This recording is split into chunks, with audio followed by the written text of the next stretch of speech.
नमस्कार दोस्तों, आज मैं आप लोगों को कार्बन तत्व के बारे में जानकारी दूंगा। कार्बन धरती का एक ऐसा तत्व है जिसके बारे में जानकर आपको आश्चर्य होगा कि दैनिक जीवन में हम बहुत सारे ऐसे पदार्थों का उपयोग करते हैं जिसमें कार्बन मौजूद रहता है। हम कपड़े पहनते हैं, हम साबुन का उपयोग करते हैं, हम पेट्रोल का उपयोग करते हैं, हम कागज़ का उपयोग करते हैं, लकड़ी, रबर, इन सब में कार्बन मौजूद रहता है।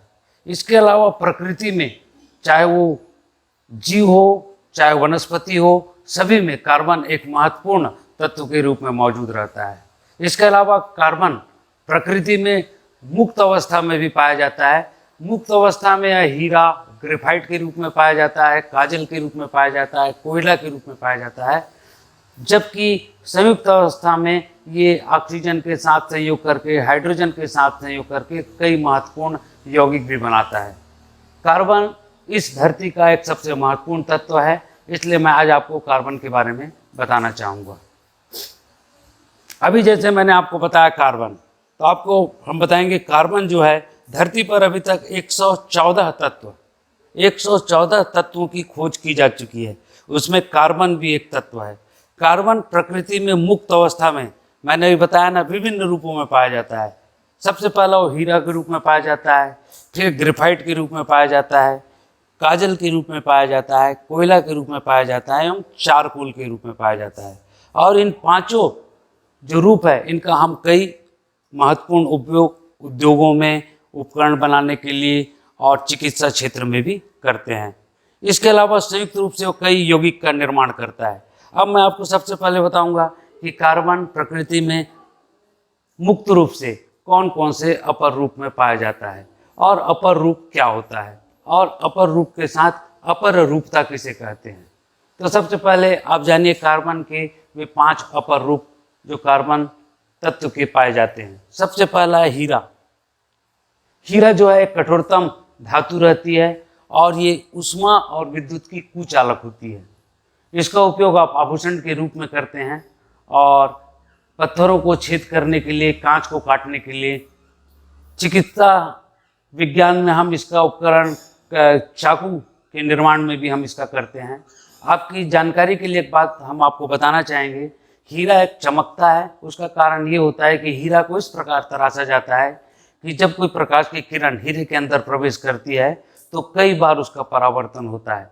तो प्रकाश के इस आंतरिक परावर्तन के गुण के कारण हीरा आपको चमकदार दिखाई देता है। इसी प्रकार दूसरा जो कार्बन का अपर रूप है ग्रेफाइट। ग्रेफाइट का आप पेंसिल के रूप में उपयोग करते हैं। ग्रेफाइट का आप शुष्क सेल, घरों में आप सेल का उपयोग करते हैं, ड्राई सेल का, ट्रांजिस्टर में, खिलौनों में, उन सेलों में जो एक पतली सी डंडी रहती है काले रंग की, इलेक्ट्रोड जिसे कहते हैं, वह भी कार्बन की बनी होती है। जो छपाई की जो स्याही बनाई जाती है वह भी ग्रेफाइट से ही बनाई जाती है। और ख़ास बात यह है कि ग्रेफाइट को जब हम प्लास्टिक के साथ मिला देते हैं तो एक ऐसा पदार्थ का निर्माण होता है जो हम हल्के, जो वो पदार्थ हल्का भी होता है, साथ में मजबूत भी होता है, जिससे हम टेनिस रैकेट बनाते हैं, मछली पकड़ने की जो बंसी रहती है उसका भी हम निर्माण करते हैं, डिश एंटीना का निर्माण करते हैं, अंतरिक्ष यान के जो पुर्जे हैं उसका भी हम निर्माण इस ग्रेफाइट और प्लास्टिक को मिलाकर बनाए गए नए पदार्थ से करते हैं। इसी प्रकार काजल का बहुत सारा उपयोग होता है काला रंग बनाने के लिए, टायर में भी इसको पूरक के रूप में उपयोग करते हैं। इसके अलावा जो अंतिम जो कार्बन का अपर रूप है वो है आपका चारकोल। चारकोल किसे कहते हैं? चारकोल आप बहुत सुनते हैं, लेकिन चारकोल किसे कहते हैं? चारकोल किसी भी पदार्थ का बनाया जा सकता है, लकड़ी का बनाया जा सकता है, शक्कर का बनाया जा सकता है, हड्डियों का बनाया जा सकता है। प्रयोगशाला में आपको जो सर है वो आपको बताएंगे कि एक परख नली लेते हैं और उसमें हम एक लकड़ी का छीलन उस परख नली में डाल देते हैं और नीचे से जब परख नली को गर्म करते हैं तो वह छीलन जलकर राख हो जाती है, तो वो गर्म होकर राख हो जाती है। राख का जो हिस्सा रहता है वह असल में चारकोल कहलाता है। चारकोल का उपयोग हम शक्कर को रंगहीन बनाने के लिए करते हैं और तेल और वसा में जो अशुद्धियाँ रहती है उनको भी दूर करने के लिए करते हैं। इस प्रकार भी हमने आपको कार्बन के 5 अपर रूप के बारे में बताया है। उसी प्रकार एक छठवां अपर रूप है फ्लोरीन, जिसका अभी 1995 में हमारे रसायन शास्त्रियों ने इसकी खोज की है। ग्रेफाइट को जब हम बहुत अधिक ताप तक गर्म करते हैं तो एक नए पदार्थ का निर्माण होता है जिसको हम फुलरिन कहते हैं। यह फुलरिन बताया जाता है कि जो आसमान से जो उल्कापिंड गिरे थे धरती पे, उसमें भी फुलरिन पाया गया है। आगे चलकर कह रहे हैं कि ये जो फुलरिन जो कार्बन का अपर रूप है, आगे चलकर हमारे उद्योगों में, इलेक्ट्रॉनिक उद्योगों में विशेष रूप से बहुत काम आएगा, विद्युत के उद्योगों में काम आएगा, क्योंकि फुलरिन का उपयोग अतिचालक, अर्धचालक, उत्प्रेरक, स्नेहक ये सब बनाने के लिए किया जा रहा है। तो फुलरिन के कई अपर रूप अभी ज्ञात किए जा चुके हैं। अब ये तो हमने आपको बताया कि कार्बन प्रकृति में विभिन्न अपर रूपों में पाया जाता है, जिसमें हीरा, ग्रेफाइट कहा जाता है। लेकिन अब प्रकृति में हम ऐसे बताएंगे कि कार्बन संयुक्त रूप से कौन कौन से यौगिकों का निर्माण करता है। सबसे पहले तो मैं आपको बताऊंगा कि जो कार्बन है वो ऑक्सीजन और कैल्शियम के साथ मिलकर कैल्शियम कार्बोनेट का निर्माण करता है। कार्बन ऑक्सीजन और कैल्शियम के साथ युक्त होकर कैल्शियम कार्बोनेट का निर्माण करता है। प्रकृति में ये कैल्शियम कार्बोनेट आपको चूना पत्थर के रूप में, खड़िया के रूप में, संगमरमर के रूप में आपको प्राप्त होता है। इसके अलावा मोती जो कि एक प्रकार का रत्न है, यह भी कैल्शियम कार्बोनेट होता है। आपकी अतिरिक्त जानकारी के लिए हम बताना चाहेंगे कि जो मुर्गी के अंडे का जो कवच होता है, यह भी कैल्शियम कार्बोनेट का होता है।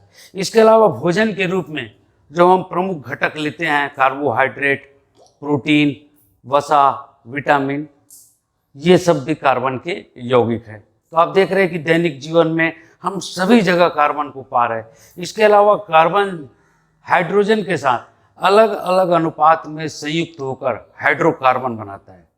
कार्बन हाइड्रोजन के साथ अलग अलग अनुपात में संयुक्त होकर हाइड्रोकार्बन बनाता है। जैसे कि मीथेन, मीथेन एक प्राकृतिक गैस है जिसको आप आमतौर से गोबर गैस के नाम से जानते हैं। उसी प्रकार हमारे घरों में एलपीजी, लिक्विफाइड पेट्रोलियम गैस, इसमें ब्यूटेन और प्रोपेन का मिश्रण होता है। यह भी कार्बन का एक कार्बन का एक यौगिक है, हाइड्रोकार्बन है। इथेन, मीथेन, ब्यूटेन, प्रोपेन ये सब हाइड्रोकार्बन है। इसके साथ कार्बन हाइड्रोजन के साथ मिला हुआ है, इसलिए हम इसको हाइड्रोकार्बन कहते हैं। पेट्रोल में हाइड्रोकार्बन है, इसमें भी कार्बन हाइड्रोजन के साथ जुड़ा हुआ है। इस प्रकार आप देखते हैं कि कार्बन हर जगह हमारे जीवन में मौजूद है, चाहे ईंधन के रूप में, चाहे आभूषण के रूप में, चाहे उपकरण के रूप में, विभिन्न अपर रूपों में और संयुक्त रूप से यौगिक के रूप में। जबकि सबसे पहले मैंने आपको बताया था कि कार्बन एक अधात्विक तत्व है। तो सबसे पहले मुझे आपको यह भी जानना है कि तत्व किसे कहते हैं। तत्व एक ही प्रकार के परमाणुओं से बने पदार्थ को हम तत्व कहते हैं। तत्व को 3 भागों में बांटा जाता है, धातु, अधातु, उपधातु। धातु के अंतर्गत आते हैं, आप दैनिक जीवन में सोने का उपयोग करते हैं, चांदी का उपयोग करते हैं, कॉपर का उपयोग करते हैं, ये सब धातु के अंतर्गत है। अधातु में आ जाता है कार्बन, नाइट्रोजन, सल्फर, ऑक्सीजन। उपधातु में आते हैं जिसमें धातु और अधातु के दोनों के गुण मौजूद होते हैं। तो कार्बन इस प्रकार अधात्विक तत्व है, धातु नहीं है, अधात्विक है, क्योंकि तत्व को हमने 3 भागों में बांटा है। तो कार्बन इस प्रकार एक अधात्विक तत्व है, आपकी जानकारी के लिए बहुत जरूरी है। लेकिन कार्बन ऑक्सीजन के साथ मिलकर एक गैस भी बनाता है, वो है कार्बन मोनोऑक्साइड। जब हम किसी वस्तु को पर्याप्त हवा में नहीं जलाते हैं, जब उसको पूरी हवा नहीं मिलती है, तो आप देखेंगे बहुत अधिक धुआं प्रदान करता है, वो असल में कार्बन मोनोऑक्साइड होता है। जब उसी पदार्थ को जब बहुत अधिक मात्रा में वायु मिल जाती है, पर्याप्त मात्रा में वायु मिल जाती है, तो धधक कर जलने लगती है। इसका मतलब यह है कि अब कार्बन डाइऑक्साइड का निर्माण हो रहा है। कार्बन मोनोऑक्साइड एक जहरीली गैस होती है। कभी कभी लोगों को कहा जाता है कि आप चूल्हे जलाकर, घर में सिगड़ी जलाकर कमरा बंद मत करके सोइएगा, क्योंकि कमरा बंद कर देने से अपर्याप्त वायु में जो चूल्हा और सिगड़ी से जो कोयला जलेगा वो कार्बन मोनोऑक्साइड का निर्माण करता है, जो हमारे रक्त में मिलकर कार्बोक्सी हीमोग्लोबिन बनाती है, जो कि एक जहरीला पदार्थ होता है। कार्बन डाइऑक्साइड हमारे लिए एक बहुत ज़रूरी और एक उपयोगी गैस है। जैसा कि आप जानते हैं कि कार्बन डाइऑक्साइड जलने में सहायक नहीं होती है, बल्कि वो जलती हुई चीज़ को बुझाने में सहायक होती है। इसीलिए कार्बन डाइऑक्साइड का उपयोग हम अग्निशमन यंत्रों में करते हैं। जहाँ पर भी आग लग जाता है तो हम एक यंत्र का उपयोग करते हैं। कभी कभी आप जब सरकारी बैंकों में जाते हैं या किसी महत्वपूर्ण स्थानों पर जाते हैं तो आप एक प्रकार का विशेष पीले रंग का यंत्र देखते हैं जिसे अग्निशमन यंत्र कहता है। उसमें कार्बन डाइऑक्साइड गैस नहीं रहती है, बल्कि एक सल्फ्यूरिक अम्ल का एक छोटा सा पात्र रहता है। उस पात्र को एक जार में रख दिया जाता है जिसमें सोडियम कार्बोनेट भरा रहता है। जब आग लगती है कहीं तो उसमें जो प्लग लगा रहता है, उस प्लग को जैसे ही हम तोड़ते हैं तो बोतल में रखा सल्फ्यूरिक अम्ल सोडियम कार्बोनेट से क्रिया करता है और कार्बन डाइऑक्साइड गैस का निर्माण करता है। और उस कार्बन डाइऑक्साइड गैस को हम जब जलती हुई वस्तु पर छिड़कते हैं, प्रवाहित करते हैं, तो आग बुझ जाती है और वस्तु जलना बंद कर देती है। दूसरा जो कार्बन डाइऑक्साइड का उपयोग प्रकाश संश्लेषण की प्रक्रिया में, आप जानते हैं फोटोसिंथेसिस जो प्रोसेस होता है, उसमें कार्बन डाइऑक्साइड का उपयोग पौधे भोजन निर्माण में करते हैं। आप लोग कोल्ड ड्रिंक्स पीते हैं, कोल्ड ड्रिंक जब पीते हैं तो आपको बड़ा ही तीखापन लगता है, एक तीखा तीखा स्वाद आता है। कोल्ड ड्रिंक्स के अंदर भी कार्बन डाइऑक्साइड गैस को मिलाया जाता है।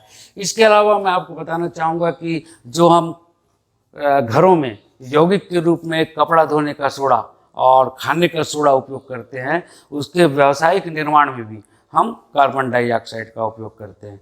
उसके अलावा एक ड्राई आइस, ये बड़े परीक्षाओं में पूछा जाता है कि शुष्क बर्फ, ड्राई आइस क्या है। जब हम कार्बन डाइऑक्साइड को बहुत अधिक ठंडा कर देते हैं, वो बर्फ रूप में बदल जाता है एक निश्चित तापमान में, तो उसको हम कहते हैं ड्राई आइस, शुष्क बर्फ। इसके कई प्रयोग होते हैं।